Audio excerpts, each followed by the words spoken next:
Hi! Welcome to ANR tutorials. ఎలా ఉన్నారు? So, ఈరోజు క్లాస్‌లో మనము బరువు, ద్రవ్యరాశి, సాంద్రత అనే టాపిక్ నుంచి ఒక క్లాస్ అనేది విందాం. సో, క్లాస్ వినడానికి ముందుగా ఆహ్, చాలా ఇంపార్టెంట్ క్లాస్ ఇది. అందరికీ ఉపయోగపడుతుంది. కాకపోతే ఎక్కువగా ఏఎల్‌పీ టెక్నీషియన్ గ్రేడ్ 1 వాళ్ళకి ఉపయోగపడుతుంది. దీంట్లో వచ్చిన questions number of times repeat అయినాయి. వాటి గురించి ఒకసారి చూద్దాము. అంటే గ్రూప్ డి వాళ్ళకి కూడా ఉపయోగపడతాయి. ఇతర వాళ్ళకి కూడా ఉపయోగపడతాయి కానీ ఇంత డెప్త్ రాకపోతుండొచ్చు. దానికంటే ముందుగా నేను ఒక క్వెషన్ ఇస్తాను ఇప్పుడు ముందు మీకు. ఈ క్లాస్‌లోని క్వెషనే అది. 6 ప్రాబ్లమ్స్ చెప్తాను. దాంట్లో భాగంగా ఫస్ట్ ప్రాబ్లమ్ అది.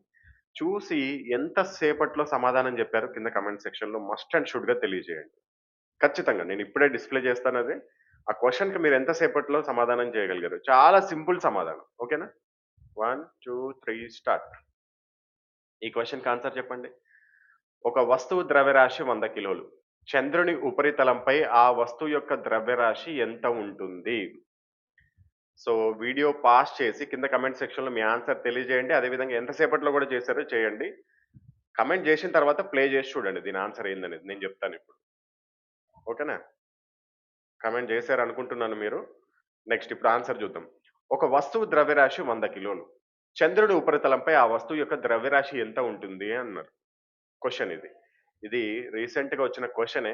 స్టూడెంట్స్ వాళ్ళ యొక్క క్వెషన్ పేపర్స్ మనకు ఎగ్జామ్ కాంగానే మనకు పంపిస్తూ ఉంటారు. అనాలిసిస్ చేస్తామని చెప్పేసి, కట్ ఆఫ్ ఎంత ఉంటుందో చెప్తామని చెప్పేసి. దాంట్లో భాగంగా నేను ఈ క్వెషన్ చూసాను. దాంట్లో 70% మెంబర్స్ ఈ క్వెషన్‌కి రాంగ్ పెట్టారు. ఎందుకు రాంగ్ పెట్టారంటే వాళ్ళ మైండ్‌లో ఒకటే క్వెషన్ తిరుగుతా ఉంటది. ఈ విధంగా ఒక వస్తువు యొక్క ఇట్లాంటి క్వెషన్ చూసే ఉంటారు. ఒక వస్తువు యొక్క బరువు లేకపోతే ఒక మనిషి 60 కేజీలు భూమి పైన ఉంటే చంద్రుడి పైన అతను ఎంత బరువు ఉంటాడని చెప్పేసి మనం ఆల్రెడీ గతంలో చాలా క్వెషన్స్ చూసాం.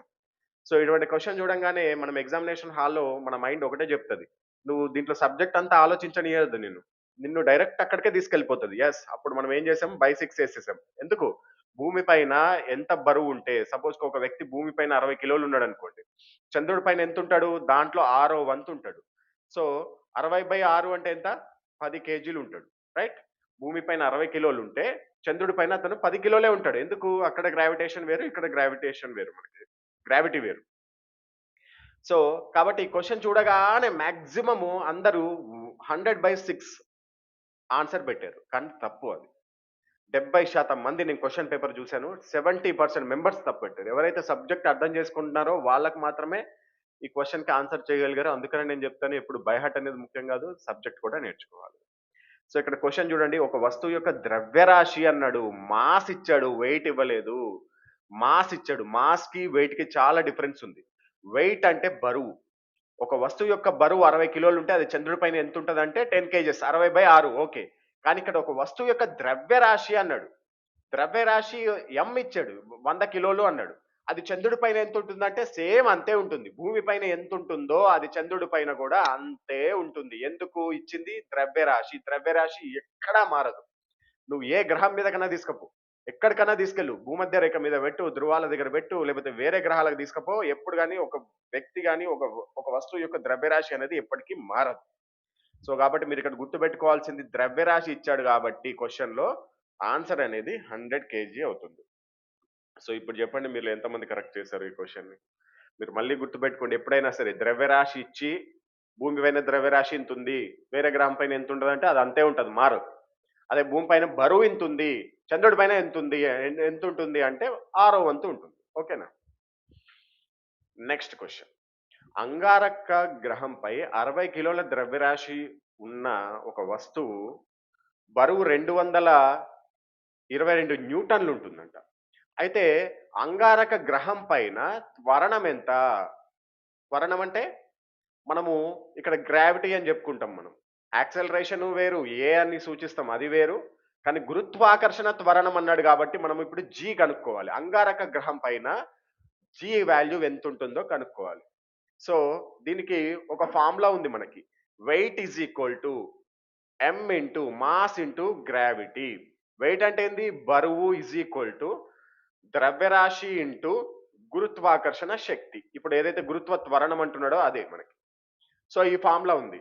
అంగారక గ్రహం పైనంట 60 కిలోల ద్రవ్యరాశి ఉందంట. అంటే స్మాల్ ఎం ఇచ్చాడు. ద్రవ్యరాశి ఇచ్చాడు. అదే విధంగా బరువు ఇచ్చాడు 222 న్యూటన్లు. సో, దీంట్లో ఇన్‌స్టాల్ చేయండి. బరువెంత? 222. ద్రవ్యరాశి ఎంత? 60. ఇంటూ గురుత్వ త్వరణం తెలియదు కాబట్టి దాన్ని జీ అనుకుందాం.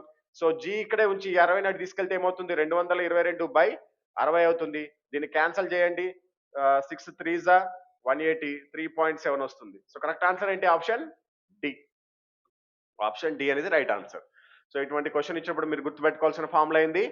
W is equal to M into G. బరువు ఈజ్ ఈక్వల్ టు ద్రవ్యరాశి ఇంటూ గురుత్వ త్వరణం. నెక్స్ట్ క్వశ్చన్ చూద్దాం. గాలిలో ఉన్నప్పుడు వస్తువు బరువు 30 గ్రాములు అంట. గాలిలో అంటే మామూలుగా ఇప్పుడు సపోజ్కి నువ్వు బయట పెట్టినప్పుడు దాని యొక్క బరువు 30 గ్రాములు. ఆ వస్తువు నీటిలో మునిగినప్పుడు దాని యొక్క బరువు 26.25 గ్రాములు ఉంటుందంట. అయితే ఆ పదార్థం యొక్క సాపేక్ష సాంద్రత ఎంత అన్నాడు. చాలా ఇంపార్టెంట్ క్వశ్చన్ ఇది ఏఎల్పి టెక్నీషియన్ గ్రేడ్ 1కి. ఏఎల్పి సిబిటి 2లో వస్తుంది మెయిన్గా మనకి. ఈ క్వశ్చన్స్ అన్ని సిబిటి 2 కొరకు. సిబిటి 1లో కూడా వస్తాయి, కానీ ఇంత డెప్త్ మనకి సిబిటి 2లోనే వస్తాయి మనకి. సో సాపేక్ష సాంద్రతకి ఫార్ములా ఏంటి? సాపేక్ష సాంద్రతకి ఫార్ములా అసలు బరువు. ఇక్కడ ఎంత ఉంది? అసలు బరువు. అసలు బరువు రియల్ వెయిట్. ఓకేనా? అసలు బరువు బై మళ్ళీ అసలు బరువు మైనస్ నీటిలో ఉన్నప్పుడు బరువు. నీటిలో బరువు. ఇదే ఫార్ములా. సాపేక్ష సాంద్రతకి ఫార్ములా ఏంటి? అసలు బరువు అంటే బయట ఉన్నప్పుడు బరువు బై మళ్ళీ బయట ఉన్నప్పుడు బరువు మైనస్ నీటిలో ఉన్నప్పుడు బరువు. ఏం లేదు, ఫార్ములాలు ఇన్స్టాల్ చేయండి. పైన అసలు బరువు ఎంత? 30/30 మైనస్ 26.25. సో 30/30లో నుంచి 26.25 తీసేస్తే ఎంత? 3.75. క్యాన్సిల్ చేసేయండి, ఎంత వస్తుంది? 8 వస్తుంది. సో కరెక్ట్ ఆన్సర్ ఏంటి? సాపేక్ష సాంద్రత 8 అన్నాడు కాబట్టి కరెక్ట్ ఆన్సర్ మనకి సి. దీనికి ఎప్పుడు కానీ ఇక్కడ చూడండి ఆప్షన్ డిలో గ్రామ్ పర్ సెంటీమీటర్ క్యూబ్ అన్నాడు మనకి. గ్రామ్ పర్ సెంటీమీటర్ క్యూబ్ అన్నాడు కాబట్టి ఎప్పుడు కానీ సాపేక్ష సాంద్రతకి ప్రమాణాలు ఉండవు. సో ఇక్కడ ప్రమాణాలు ఇచ్చాడు కాబట్టి కొంతమంది ఏం చేస్తారు? 8 ఉంది కదా అని చెప్పేసి ఆప్షన్ డి కూడా పెట్టేస్తారు. కానీ ఎప్పుడు కానీ సాపేక్ష సాంద్రతకి ప్రమాణాలు ఉండవు కాబట్టి సో కరెక్ట్ ఆన్సర్ ఏమవుతుంది? ఆప్షన్ సి అనేది రైట్ ఆన్సర్ అవుతుంది. Next question. పూర్తిగా నీటిలో మునిగినప్పుడు ఒక లోహపు ముక్క యొక్క స్పష్టమైన ద్రవ్యరాశి 60 గ్రాములు అంట.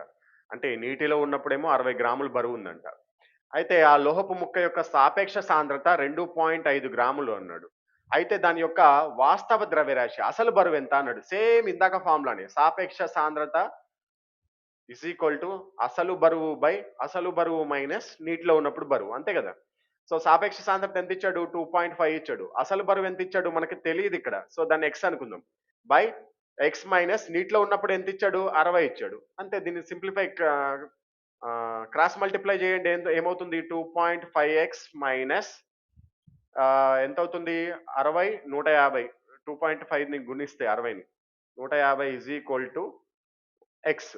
సో ఈ ఎక్స్ని దీంతో క్యాన్సిల్ చేస్తే 1.x అవుతుంది, 150 వస్తుంది. సో ఎక్స్ వాల్యూ ఎంత వస్తుంది? 100 గ్రామ్స్ వస్తుంది. అంతే కదా? 150/1.5 పాయింట్ తీసేస్తే పైకి వెళ్తుంది. 1500/15 అవుతుంది. 15 క్యాన్సిల్ అవుతే 100 మిగులుతుంది. So X is equal to 100 grams. So correct answer ఏంటి? ఆప్షన్ డి అనేది రైట్ ఆన్సర్ అవుతుంది. ఈ బరువు ద్రవ్యరాశి సాంద్రతలో మాక్సిమం ఈ క్వశ్చన్స్ ఇస్తాడు మనకి. సాపేక్ష సాంద్రత క్వశ్చన్స్, ద్రవ్యరాశి బరువుకు సంబంధించి ఇందాక చెప్పుకున్నాం కదా గ్రహాలకు సంబంధించి క్వశ్చన్స్, అదేవిధంగా నీటిలో ఉన్నప్పుడు, నీటి పైన ఉన్నప్పుడు, లేకపోతే బయట ఉన్నప్పుడు ఈ విధంగా క్వశ్చన్స్ మాక్సిమం ఇవే రిపీట్ అయినాయి కాబట్టి మీకు చిన్నగా ఒకసారి ఇంట్రడక్షన్ ఇద్దాము. మీకు దీనిపైన అవగాహన వస్తుంది, భయం అనేది పోతుందనే ఉద్దేశంతో నేను ఈ వీడియో చేయడం జరిగింది. నెక్స్ట్ 10 సెంటీమీటర్ల భుజము.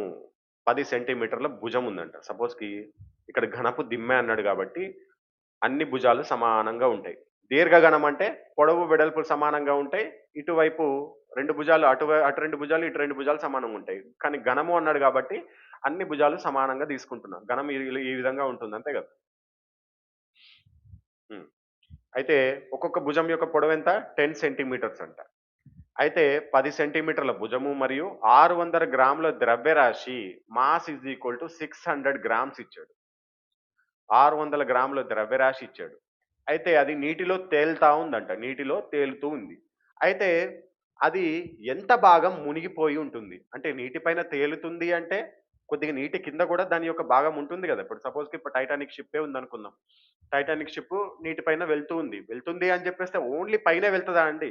కొద్దిగా కింద కూడా ఉంటాయి. దానికి ప్రొపెల్లర్స్ ఉంటాయి, ఫ్యాన్స్ ఉంటాయి. ఆ విధంగా నీటిలో కొంత మునిగి పైన తేలుతూ వెళ్తుంది.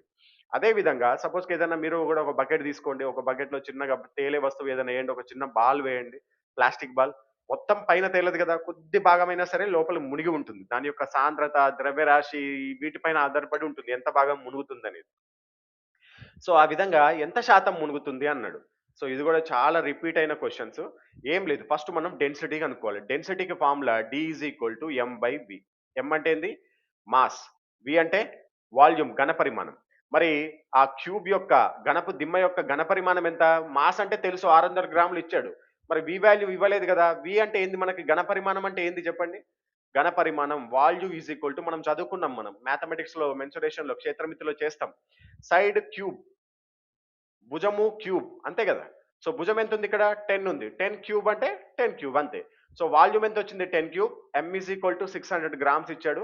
దీన్ని ఇన్స్టాల్ చేసేయండి. సాంద్రత వస్తుంది 600 బై 10 క్యూబ్. 600 బై 10 క్యూబ్ వచ్చింది. సో సారీ 600 బై 10 క్యూబ్ అంటే 600,000. ఈ 2 సున్నాలకి ఈ 2 సున్నాలు క్యాన్సిల్ అయిపోయింది. సో డి వాల్యూ ఎంత వచ్చింది 0.6 అంతే కదా. కింద ఒక సున్నా మిగిలింది కాబట్టి పైకెళ్తే 0.6 అవుతుంది. సో సాంద్రత మనకి 0.6 వస్తుంది. ఒకవేళ క్వెషన్‌లో కూడా అడుగుతాడు దాని యొక్క సాంద్రత ఎంత ఉంది అంటే ఇక్కడితో ఆపేయాలి. కానీ అది ఎంత శాతం మునిగి ఉంది అన్నాడు కాబట్టి ఈ సాంద్రతని పర్సెంటేజ్‌లోకి మార్చుకుంటే సరిపోతుంది. సపోజ్‌కి ఏదైనా ఒకటి 20% అన్నామనుకోండి. దాన్ని పర్సెంటేజ్‌ని వాల్యూలోకి మార్చాలంటే ఏం చేస్తాం 20/100 యేసుకుంటాం. అంతే కదా. సో ఇక్కడ ఉన్నది వాల్యూ. దీన్నే పర్సెంటేజ్‌లోకి మార్చుకోవాలంటే ఏం చేయాలి? ఇంటూ 100 యేసుకోవాలి అంతే. 0.6 ఇంటూ 100 ఎంత? 60. 60%. సో ఎక్కడుంది ఆన్సర్? ఇక్కడుంది. సో కరెక్ట్ ఆన్సర్ ఏంది? Option C. నెక్స్ట్ వీడియోలో ఇంకొక టాపిక్ సబ్జెక్ట్‌తో కలుద్దాం.